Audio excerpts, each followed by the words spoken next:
Welcome back, my friends. This week we are going to dive into the top baits for the month of March. Last month we sort of talked about a little bit of what was sort of transitioning. It was a warmer February for the most part, and it seems to be a pretty warm February, and the last part of February was very warm, at least around my area of the country. Now, if you're getting open water now, warming weather, typically around the Midwest starts to open water up a little bit there, but for the Southeast and the South, this is like the best month in bass fishing in a lot of ways, and even really like creeping up into a lot of places, even like high, even closer to Michigan in some areas. Things open up and it gets really good. But so we're just gonna dive into it. If I had one thing to think about, like really to sort of like label this month, it's reaction. Reaction is the label of the month, and the reason why is typically your water temperatures are going to be anywhere from the low 50s to high 50s. This is the month of pre-spawn for the most of the country, and so especially early March, some places down south they'll start to spawn later in March into like first of course early February or early April, and so it sort of comes into that time frame of like, man, they're just coming up, they're pulling up, and they're really biting. If you can't, this is the best time of year to go up and fish for these fish that have not seen a bait for a while, because they're literally showing up new every day in a lot of different areas. So that being said, the number one bait that or at least the first bait I'm going to select in the lineup is going to be a Squarebill. I have this in multiple different crawdad colors. This is a Rapala Rocco. OG Rocco, Ott Defoe created this Squarebill, and the one thing that I love about this Squarebill more than anything is the circuit board lip. This comes with short shank number 4s on the back of him, and it's just a good overall profile. Squarebilling in general, this is like the four-wheeler of your lineup in crankbaits. It's going to go through a lot of cover. If the fish get in, they typically will start to get in that 2 to 4 foot zone, even into 5. But this is when a Squarebill allows you to, roll cast around cover a lot better. It's a little bit more weight typically than maybe a flat side. And so that's when I start to transition, is that month of March, really when that water temperature creeps into the low 50s, 54, 55, is really prime time Squarebilling time of year. Now, as far as colors, you guys see I have a lot of different craw colors. Typically because the water clarity is going to be a little bit more stained this time of year. Your reds, your browns, your chartreuses, that's always a good one. I will still throw a shad pattern as well, so don't get me wrong on that. And in addition to this, one thing that I will say, I like a DT4 as well. So if this is a little bit too much for the fish and you want a little bit more, you want still a good thump to your crankbait, a DT4 is another great option for that. This isn't like a mule, this is more of a natural color. So, it's just really a 1-2 punch. You can throw, of course, a DT6 is great. You can still throw flat sides and catch the heck out of them. I just start to transition to more aggressive baits. And with the fish being shallower and whatnot, that's why I sort of like the selection that I picked right here. Okay, so number 2 on the lineup will be a Lipless crankbait. A Lipless crankbait, actually I have a box of them right here. And sort of, a quick rundown on the Lipless side of things, especially if you have grass in your lakes, man, it's a phenomenal grass fishing bait, but it's also really good at fishing hard bottom too. Like, well, hold up, get him out. So I have shad patterns, I have, chartreuse, I have craw patterns, and realistically for me, I just sort of depend on the water clarity and what the fish are really focusing on. But I really like a Lipless crankbait. You hear Lipless crankbait all the time on more so like the grass lakes, hydrilla, milfoil scenarios. Gunners was famous for a Lipless crankbait. Sam Rayburn is super famous for a Lipless crankbait. But for me, realistically, I love throwing a Lipless on hard bottom areas. And what I mean by that is like 1 to 2 foot zone, hard bottom areas, or even like ponds and lakes. A Lipless crankbait gets bites this time of year. I've had some of the best days out there in the boat and on the shore fishing on little ponds in March, you know, in Indiana, you know, on a lipless crankbait, there would be a little influx of warm water coming in from the warmer rains, and just throwing a lipless crankbait in the backs of pockets and whatnot. It's awesome. Now, on a lot of the lakes, I'm fishing, I'm looking for like flatter points. I'm looking for little rock croppings, pea gravel points. Those are great options if you do not have do not have grass in your lake. That's a great option for a lipless, and it's really a 3 foot and shallower zone. And the reason why I like it so much is like where, you know, a crankbait is digging the bottom, it stays on the bottom. It's the faster you reel it, the more it hits the bottom. A lipless, you know, it's staying up off the bottom a lot more. It's slower. I want it sinks, and so and I can pop it up, and a lot of times that reaction of snapping it and popping it up and switching up your retrieve is where you tend to generate your bite on your lipless crankbait. So that's sort of my thoughts on it. I really like it, and I really feel like it's especially if your water temperature, like in the same time frame, you know, low to mid 50s, you know, high 50s, a lipless crankbait is definitely one that I'm going to have on my rod for this month.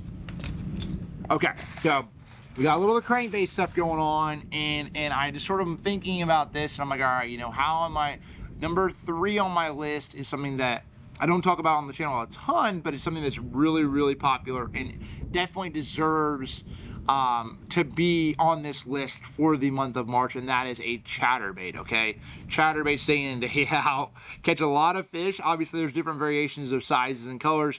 You know, this one's more of a bluegill color. I will throw, you know, you can throw a crawdad color, you can throw red, you can throw white chartreuse, just again, depending on your water clarity. What I typically will go with, pre-spawn, I'll start to go with reds, and I'll go with contrasting options of reds and whites and some things like that. And then as it gets closer to the spawn, if you're in the south, I'll start, and the water starts to clear up a little bit, I'll transition a little bit more to your bluegill, green pumpkin look. One of my favorite ways to do it is also like throw a green pumpkin trailer or green pumpkin chatterbait, and then throw like a brighter color trailer on the back, like an orange trailer. If I feel like I want to, if the just straight red chatterbait is too much, that's sort of where I roll with it. And this is a great, you know, around boat docks, around you know, flatter banks, grass, combination of it all. Just a vibrating jig just gets a lot of bites, and it really has become a staple for so many, and especially in the month of March, you sort of,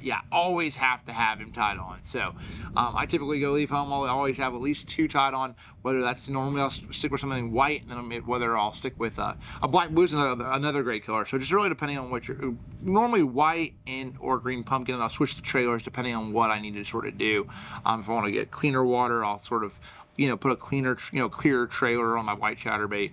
If it's a, green pumpkin, I'll put a more natural color, and it's real, and if I want to add a little bit more flash to it, I'll add that orange or add a little chartreuse to it. So that is number 3 on the lineup, and I'm going to sort of piggyback that with a swim jig, because a swim jig sort of towards the end of March, when they really get to the point, depending on where you're at in the country, of course, but if they are in that, if they're in that mindset of spawning, they get up there pretty shallow, and a swim jig is a great bait to throw green pumpkin, black blue, around vegetation, around boat docks.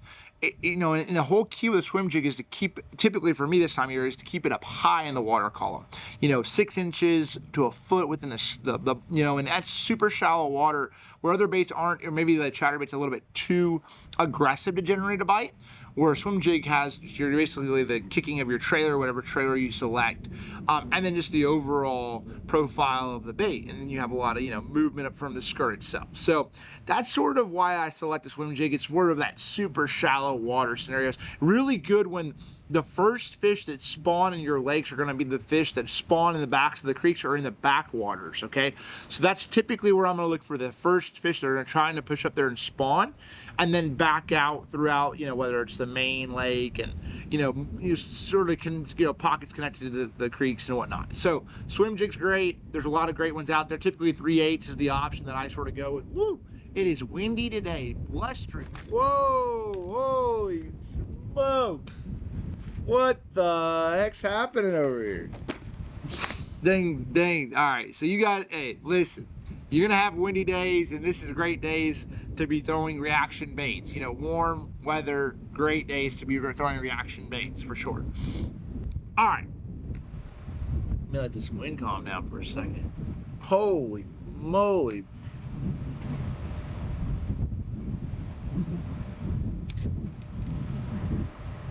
Okay, so this one right here, you can go either way. I really was gonna save this for April, but woo.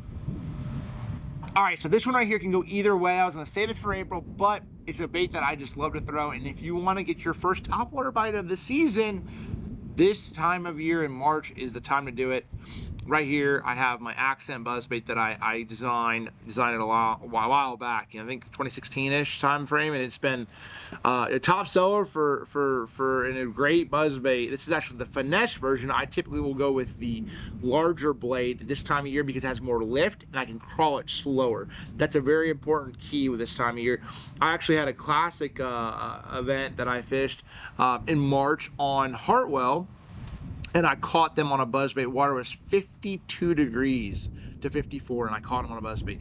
They just were up there shallower, and I caught some really nice fish doing it. So a buzzbait's definitely a great bait to throw. Typically, you need some shallow cover. It's very similar to almost a swim jig time. You know, they'll bite that swim jig up there.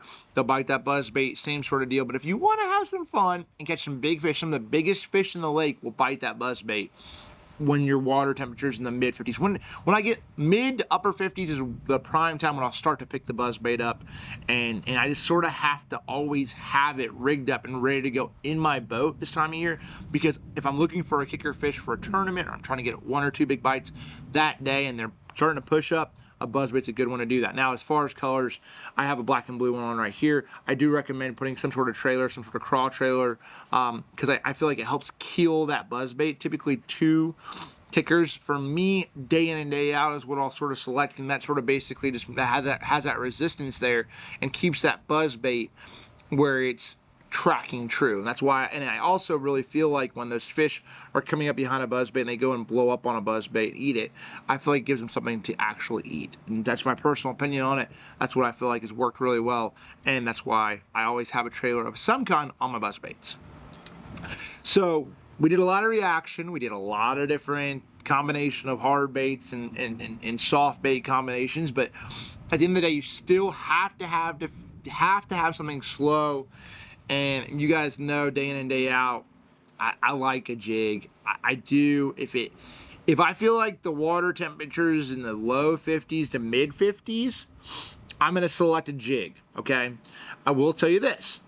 If the water's above the higher 50s and I feel like the fish are pushing into the pockets and trying to spawn, that's when I'll transition a little bit more to soft plastic. When it gets closer to the spawn, that's when I put the jig down and I pick up just a Texas rig, soft plastic. Or if I'm flipping heavy cover around really bushy trees where I can't get that jig in and out of those places, that's when I'll select, you know, some sort of creature bait, imitator, a bug of some kind. That's where I'm sort of going to start transitioning. But a jig is just, it skips well. Docks are a great option for pre-spawning largemouth and pre-spawning bass. This time of year, and a jig does a really good job of skipping. So I skip around boat docks and up underneath.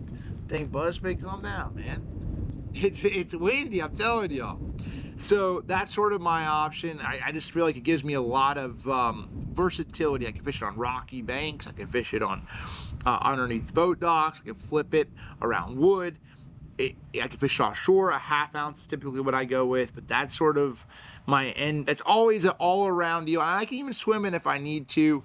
I typically throw that on 17-pound line, 7.3 heavy action. That's sort of my go-to with this, but it's just a staple in the roundup. So that's all I have for you guys this month. That's sort of the rundown. There's tons of baits you guys could add to this list. I try to drop these comments and let you guys sort of know, and drop these videos every month to give you guys an understanding. Now, I will say this. If you are in, you know, a Midwest and further north, this is going to be your month of April. I feel like late April, they spawn pretty good in Indiana. They really start to spawn mid-April pretty good. But if it's not warming up quite yet, you know, if you get a lot of rain, this could really work well for you in that middle of March. So, you know, this is just, I feel like the majority of the country, I try to think of you all in that way, is good. This is going to be the patterns that typically are going to play. Not saying that you couldn't use something else, but this is what the patterns that I'm recommending. And these are the baits that I feel like we're going to generate bites. And it have generated bites for me over the years through the month of March. So anyway, if you guys enjoyed this, you learned something from this video, drop a comment below. Thank you guys so much. Last time we actually talked about shaky heads, and you guys gave me some great recommendation on the shaky head side of things, so I appreciate that. We're excited for the month of April as well. We got a few tournaments. We have Red Crest this month. We have Clark's Hill. We have Douglas and Cherokee. So there's a lot of fishing going to be done this month. You stay tuned for the next video. Thank you guys so much for the follow, and we will see you on the next one.